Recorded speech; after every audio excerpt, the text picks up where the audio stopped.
Hello, viewers. Welcome back to another exciting episode of Hot Seat with Host. I'm your host, Kishore, and I'm the founder and resident with MindPixel Solutions. Our guest today is an immigrant just like me who wanted to change her life and create a difference in the community. From all the way to from Madagascar to Dubai, founder and CEO of Elyam Consulting. So let's welcome Saya Guensen. Hello, Thank you very much. welcome to the show. Thank you. So, from the lovely beaches of Madagascar to the skyscrapers of Dubai, how has your journey been? It's quite a long journey, if we can say this like that. I left my country just 6 years ago. It seems short, but it's really long for me. I went to Reunion Island first, and after that, I decided to go to Lyon. So that's a little bit down, and then to Paris to finally find a job in the Netherlands, continue in Belgium, a little bit everywhere before coming to Dubai 1 year ago. So, you've already covered the one side of the globe, somewhat. You can say this like that. Okay. So, why Dubai? Why Dubai? First, because of the taxes in Europe. Secondly, to change, because we can say that I'm a traveler, I'm a wanderlust.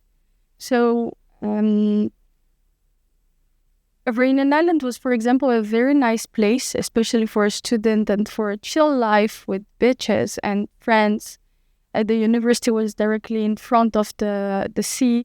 The weather is good, the people is good, the food is good. But you want a little bit more than this. You are a little bit more curious. You want problems. You're curious of life.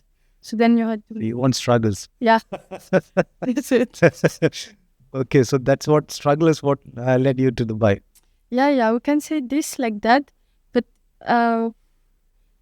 we could say that my road in Europe was kind of enough for the moment, and I really wanted more. Not only the side of curiosity and struggles and stuff, but really you wanna discover another side of the world, you know? Yeah, And chill with family here. that's true. That's true.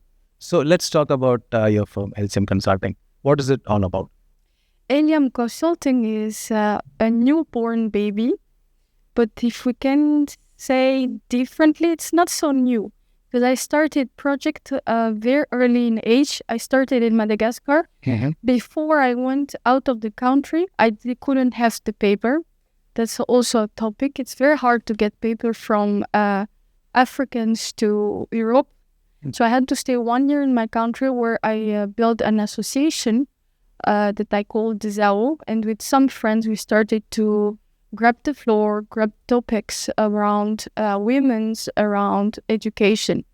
So there I started project. I was 17, 18 years old. Then after I went out in Reunion Island. And Reunion Island, I had again another project like this with, then it was around art. It was a project about diversity. So ethnicity, different Africans who are going out, but they are very different. So the topic was around that. And then afterward, more and more projects coming through. And there, Elyam's Consulting was built from all of this finally.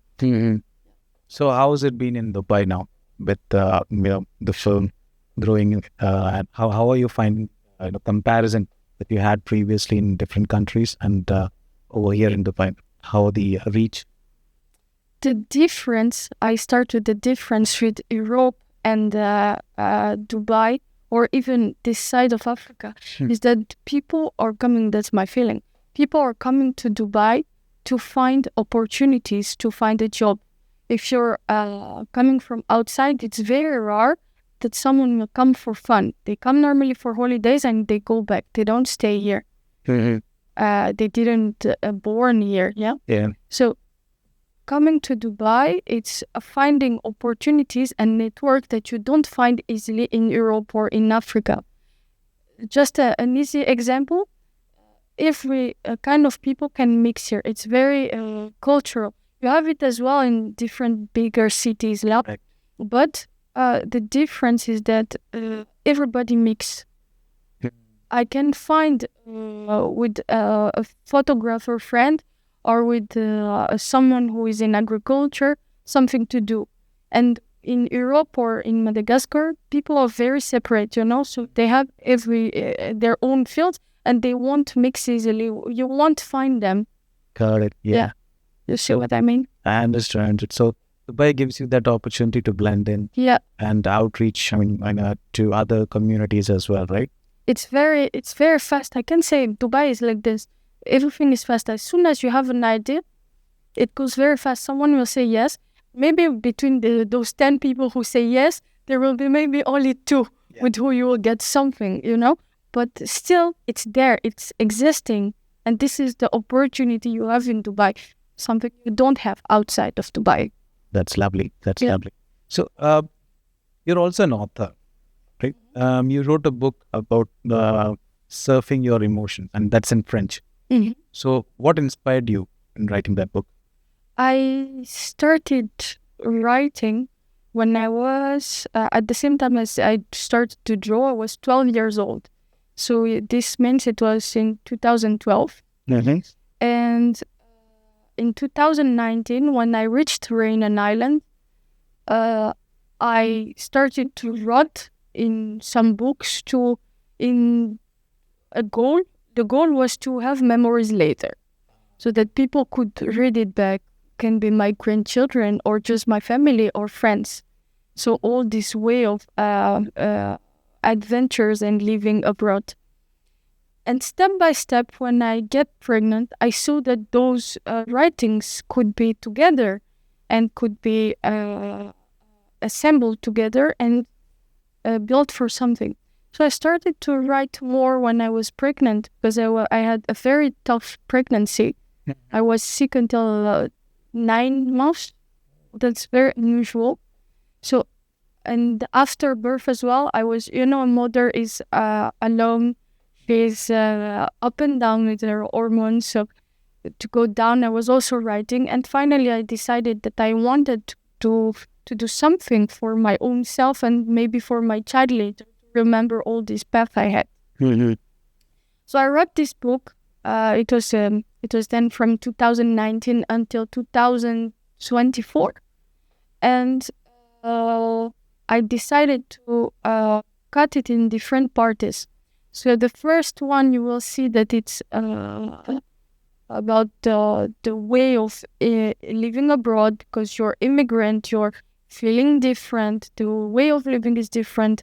Your parents, your beloved one are not around you anymore. You have to face different situation alone by yourself. And the second part was the motherhood, so then birth and pregnancy and stuff. And later on, it's a kind of bonus of the book. I can say this like that. It's the way of being already a part of this living abroad. So you're not feeling like a stranger anymore outside. And when you come back to your country, you're feeling like you come back for holidays. You get what I mean? Yeah, I understand. Yeah. So let me ask you a question on that. Do you miss home? I miss home. But today I left my country so young, so I was 18, 19, that today the way of living there is very different than who I become today. So I feel like I have still a few years to do abroad before thinking if I come back or not. And my child is also not from there. My husband is not from there. So it's really a long way away from home. Oh, okay. Yeah. So you do miss... I miss home. I miss home a lot. I miss my people a lot. The vibes in your country is really not the same as in another country. Correct. But yeah, you have to build a life. You have to build your future. Mm-hmm. Yeah. That's true. And one thing I like about Dubai is that once you're here, maybe a couple of years, you will not miss home because you find a home here. Yes. Yeah. That's my personal experience. Nice. Okay. So let's talk about your project fundraising, and also you do a lot of fundraising and, project management and all. So is there any particular scenario that you cannot forget while maybe during the process of fundraising or where you're presenting something, some interesting scenario which you have in?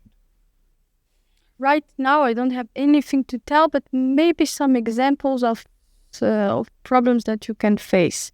So as I said, I didn't started this project. Now I was a project manager in some companies before I started my own. Mm-hmm. Had some small experience here and there, and what you're facing is mostly the fact that that's really concerning my case. First, your age. So you start very early in age to be in contact with people who are already in the field since 20, 25 years. So if you come in front of an investor and start to explain him your project, he might think, can I trust her? Where she comes from? And secondly, so this is first the factor, the age. Then secondly, where you come from. So you are not European when I was in Europe. You are not from here as well when I arrived here and I started to talk with people and to reach people. So you will always have this doubt about people who are coming to who you come, with who you approach. But I would say the secret is not to give up and to really believe that you have the right to be there and to stand there. That's interesting because that reminds me about your LinkedIn profile. I read a beautiful note over there. If it's not you, then who? So now, then when? Yeah, sorry. If it's not now, then when? Right? Mm-hmm. Yeah. And there was another post which you had, posted some time back. I think it started with "Start small." Start small. I don't remember. I published so much things. I mean, these two caught my eye, so I was pretty much interested in learning more about that. I mean, you just mentioned that you have some struggles when you talk with much more experienced people. They try to judge you, whether you know. They didn't try, they did. Yeah, they did. Yeah. So how do you tackle those objections? To start with your question about who and when, I discovered it a few years ago from Emma Watson. She's not the one who wrote this quotes. It was a Jewish person from a very long time ago. Then Emma Watson is from Harry Potter, for those who knows. She said, if it's not you, then who? If it's not now, then when? It cut my heart and my ears a few years ago when I was alone trying to find my own way as a woman, as an immigrant, and as a young woman. So what I mean by this and what I feel by this is that we're humans are a lot, yeah? We're surrounding this world. We can be in competition for one job, one business, etc., etc. But we're also all unique. Yes. So we can't report something that we have to do now for tomorrow. Mm-hmm. We can be afraid. We can have doubt, but we should jump in it. Just go. Just start. You're gonna fall. You're gonna doubt yourself. You're gonna compare yourself, but you should not. You can go and fall. That's okay. You will stand up again. But you can't compare yourself to someone else because you are not that person. You have to compare yourself with the one you was yesterday. The better you work on yourself, the best version of you can get later. Mm-hmm. So if it's not you, who is going to do that? Someone else, for sure. We all have something to offer, but then just go for it, you know? You want to do something of your life. You want to live a life. You won't give up. So just give everything out of you. Just give everything of yourself. And for sure, you're going to have a result. It can maybe not be the things you are expecting for. You won't become the king of a country tomorrow, but you will get something nice out of it. And the difference between all of us when we start something is those who doesn't give up. So it's very easy. When you start, for example, law school, You're gonna have 700 people in the same class as you. But in the end, what matters is the one who is still there with even not crazy marks, but he's still there in the end and he got something. Yeah. So that's really what I mean by this. We don't give up and we just go. We don't say, okay, I'm not better, I'm not good, no. We have to trust ourselves and do it. Yeah, that's This is what I mean. That's wonderful. So, you being just 25, you work with a lot of, big shots and, several projects you work with. So what is that, not just the age, I'm sure that age factor comes up every now and then. Like people, just you mentioned earlier that, there are far more experienced people who try to compare you, whether you have this experience to work on this particular assignment or not. So what is that, some sort of misunderstanding that you usually get from people you work with, that they misunderstand maybe or judge you based on your age or maybe your language, anything? Have you faced anything like that? Everything you just mentioned and everything we talked about a few minutes ago. It's really people are coming to you, or the people who you go, they will doubt you because of your age, because you're a woman. It's more because you're a woman than your age. And your age and your color of skin and where you come from. The things that I often get professionally and personally is, do you speak English? So every time, there's not a single day, and I was talking about this a few days ago in my story on Instagram, there's not a single day where I'm not doubting my way of talking, because I'm thinking like, did I talk right? Did I say the right word? Did I do a mistake? Yeah. Especially in Dubai where it's very mixed. So people will how can I say that? Judge. Yeah. People will judge you because of where you come from, because of what you're doing. And in a way, it's not bad, because you have to come with yourself confident, We don't want someone who is, making a podcast and who is down and very shy, No, you have to stand for your own self.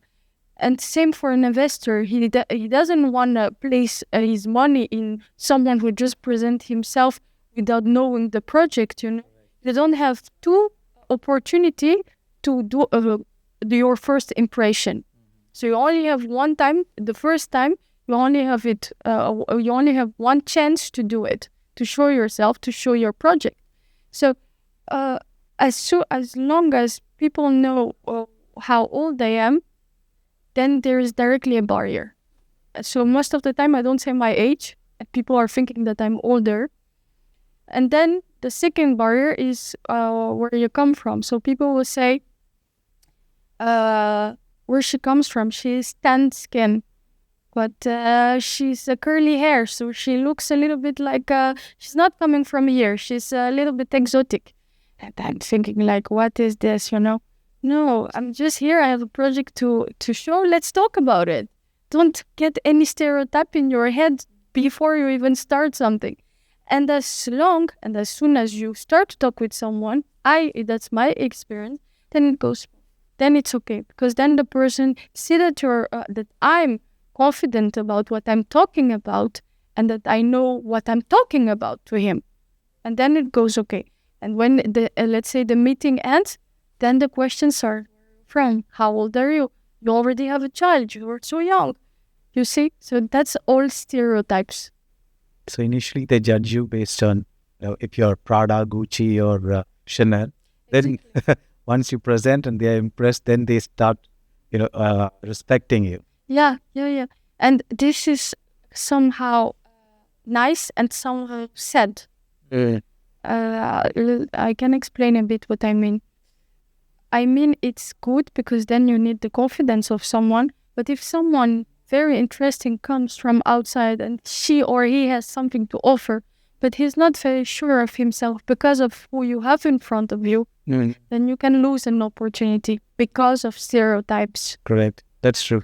Yeah, and that's what we call unfair on this earth. Yeah, that's true. There's a famous quote by Mark Twain. He said that age is just an issue of mind over matter. If you don't mind, it doesn't matter. It's true. It's true. And some people will take this kind of mindset, and some totally not. Yeah. Yeah. I mean, that's true because, 90 out of 100 people will start judging you initially itself before they start talking to you. Yeah. And that's how the world goes. Yeah. But again, the difference with Dubai and outside abroad in Europe or what, that's what I feel. People are giving you your chance here. They are not, we have a lot, but they are not staying on the cover of the book. They're gonna open it and read the book.